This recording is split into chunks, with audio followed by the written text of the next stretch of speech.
ہندوستان میں باولی کی تاریخ کافی دلچسپ ہے۔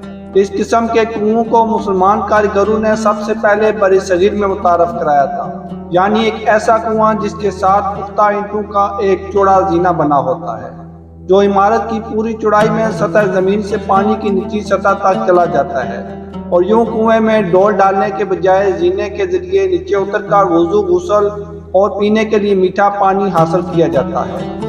خواجہ نظام الدین اولیاء نے عوام الناس کو پانی کی فراہمی کے لیے دلی میں اپنی چلا گاہ کے قریب ایک باولی تعمیر کرانے کا حکم دیا تھا۔ آپ کے حکم پر ایک کنواں کھودا گیا۔ سطح زمین سے پانی نکلتے ہی کنویں کی دیوار کو پختہ کرنے اور زینے کی تعمیر کا کام ہزاروں مزدوروں اور کاریگروں کی نگرانی میں دن رات شروع کر دیا گیا۔ رات کے وقت بڑے بڑے چراغوں کی روشنی میں کام چلتا رہتا۔ اس دور کا بادشاہ غیاث الدین تغلق اولیاء کرام اور خاص طور پر حضرت نظام الدین اولیاء کو تنگ کرنے کا کوئی موقع ہاتھ سے نہ جانے دیتا تھا۔ چنانچہ ایک دن اس نے شہر میں تیل کے تاجروں کو حکم دیا کہ خانقاہ میں تیل کی فراہمی فی الفور بند کر دی جائے۔ بازار سے تیل ملنا بند ہوا تو رات کو روشنی کا انتظام نہ ہونے کے سبب کام روکنا پڑا۔ آپ کے علم میں یہ بات لائی گئی تو آپ نے اپنے مرید نصیر الدین محمود کو باولی کا پانی کنڈوں میں بھر کر ان میں بتیاں ڈال کر جلانے کا حکم دیا، جو اللہ کے حکم سے روشن ہو گئی اور تعمیراتی کام دوبارہ چل پڑا۔ اسی کرامت کے سبب نصیر الدین بعد میں چراغ دلوی کے لقب سے مشہور ہو گئے۔ حضرت نظام الدین اولیاء کے زمانے میں ایک تارک الدنیا ہندو جوگی تھا۔ اس نے یہ مشق کی ہوئی تھی کہ ہر قسم کے مریض پر صرف اپنی نظر ڈال کر مرض کو سلب اور جذب کر لیتا تھا۔ ایک مرتبہ حضرت پر ایک بیماری کا دورہ پڑا جس میں آپ بے ہوش ہو گئے۔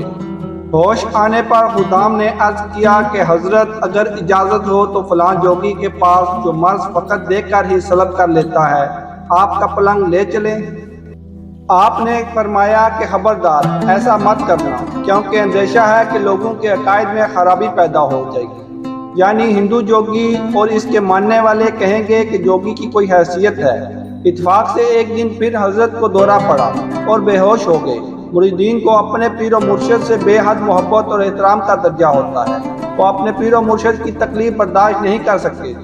آپس میں مشورہ کر کے اسی بے ہوشی کے عالم میں اپنے شیخ کا پلنگ اٹھا کر اس جوگی کے مکان پر جا رکھا، اور حضرت کے فرمان اور آپ کی ناراضگی کا تدارک معافی چاہنے سے سوچ لیا کہ اپنے پیر و مرشد سے دل و جان سے بعد میں معافی مانگ لیں گے۔ جب حضرت کو اس ہندو جوگی نے دیکھا تو اتنی بڑی ہستی میرے پاس آئی ہے وہ پھولے نہ سمایا، اور دل میں سوچنے لگا کہ اب میری دکان خوب چمکے گی۔ جوگی نے حضرت کو دیکھا اور دیکھتے ہی اپنا تصور ڈالا، فوراً حضرت کے مرض کو سلب کر لیا۔ آپ ایک دم اٹھ کر بیٹھ گئے اور یوں معلوم ہوتا تھا کہ کوئی مرض ہوا ہی نہیں تھا۔ حضرت نے دیکھا کہ اس جوگی کا مکان ہے۔ آپ سمجھ گئے کہ یہ لوگ محبت کی وجہ سے میری تکلیف برداشت نہیں کر سکے، اس لیے از راہ شفقت کسی کو کچھ نہیں کہا، بلکہ اس جوگی کی طرف متوجہ ہوئے اور دریافت فرمایا کہ یہ بتلاؤ کہ یہ تاثیر جو تمہارے اندر ہے یہ کیا ہے اور کس عمل کی بدولت ہے؟ اس نے دست بدستہ عرض کیا کہ میرے پاس صرف ایک چیز ہے، وہ میرے گرو کی تعلیم ہے کہ ہمیشہ نفس کے خلاف کرنا، مطلب کہ نفس کا چاہا ہرگز نہ کرنا۔ بس میرے پاس صرف یہی ایک عمل ہے، اس کی بدولت یہ تصرف، تغیر اور تبدیل کرتا ہوں اور مرض کو فوراً سلب کر لیتا ہوں۔ یہ سن کر اللہ کے ولی نے اس سے دریافت فرمایا کہ اچھا یہ بتاؤ کہ تمہارا نفس مسلمان ہونے کو چاہتا ہے؟ عرض کیا کہ ہرگز نہیں۔ حضرت شیخ نے فرمایا کہ پھر اپنے گرو کی تعلیم پر کہاں عمل رہا؟ ادھر تو حضرت نے یہ فرمایا اور ساتھ ساتھ اپنی باطنی توجہ فرمائی۔ نتیجہ یہ ہوا کہ اس ہندو جوگی نے ایک دم کلمہ طیبہ پڑھا اور صدقے دل سے مسلمان ہو گیا۔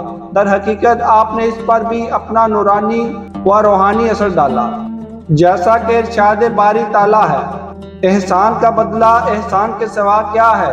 اس جوگی نے آپ کے مرض جسمانی کو ختم کیا تھا، حضرت نے اس کے باطنی مرض یعنی کفر و شرک کو سلب فرمایا اور اسلام میں داخل فرما کر ہمیشہ ہمیشہ کے لیے نار جہنم سے بچا لیا۔ اس طرح احسان کا بدلہ احسان ہو گیا۔ حضرت خواجہ نظام الدین اولیاء نے بادشاہوں کی صحبت سے ہمیشہ کنارہ کشی اختیار فرمائی۔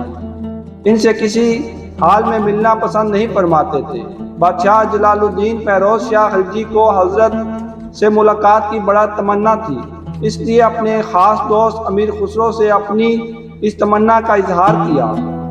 حضرت شیخ امیر خسرو کو بہت عزیز رکھتے تھے۔ انہوں نے سلطان سے وعدہ کیا کہ اجازت کے بغیر ان کی خدمت میں آپ کو لے جائیں گے۔ بادشاہ خوش تھا کہ اس طرح اس کی تمنا پوری ہو جائے گی۔ امیر خسرو نے بادشاہ سے وعدہ کرنے کو تو کر لیا، لیکن ان کے دل میں ایک خیال پیدا ہوا کہ کہیں ان کے مرشد کو یہ ناگوار نہ ہو۔ اس لیے انہوں نے اپنے مرشد کی خدمت میں عرض کیا کہ آپ کی خدمت میں بادشاہ آنا چاہتے ہیں۔ حضرت اسی وقت دہلی چھوڑ کر اپنے پیر و مرشد خواجہ فرید الدین گنج شکر کے مزار کی زیارت کے لیے پاک پتن روانہ ہو گئے۔ بادشاہ کو جب یہ خبر ملی تو امیر خسرو سے باز پرس کی کہ حضرت کے پاس میری حاضری کا راز کیوں فاش کیا۔ امیر خسرو نے عرض کیا کہ بادشاہ سلامت، اگر آپ رنجیدہ ہوتے ہیں تو زیادہ سے زیادہ میری جان کا خطرہ ہے، لیکن میرے مرشد عذراء و ناراض ہوتے ہیں تو میرے ایمان کا خطرہ تھا۔ کیا خوب جواب تھا! بادشاہ کو یہ جواب بہت پسند آیا اور اس نے دوبارہ امیر خسرو سے کوئی شکایت نہ کی۔ ہم امید کرتے ہیں کہ حضرت نظام الدین اولیاء کا یہ واقعہ آپ کو پسند آیا ہوگا اور اس جوگی کا ایمان لانے کا واقعہ آپ کے ایمان کو تازہ کیا ہوگا۔ اگر آپ کو ہماری ویڈیو اچھی لگی ہے تو ہمارے چینل کو سبسکرائب کر دیں، ویڈیو کو لائک کر دیں تاکہ ہماری بھی حوصلہ افزائی ہوتی رہے اور آپ کو اس طرح کے ولی اللہ کے واقعات، کرامات اور ویڈیو دیکھنے کو ملتی رہیں۔ اگلی ویڈیو تک کے لیے اجازت دیجیے۔ Thank you for watching. اللہ حافظ۔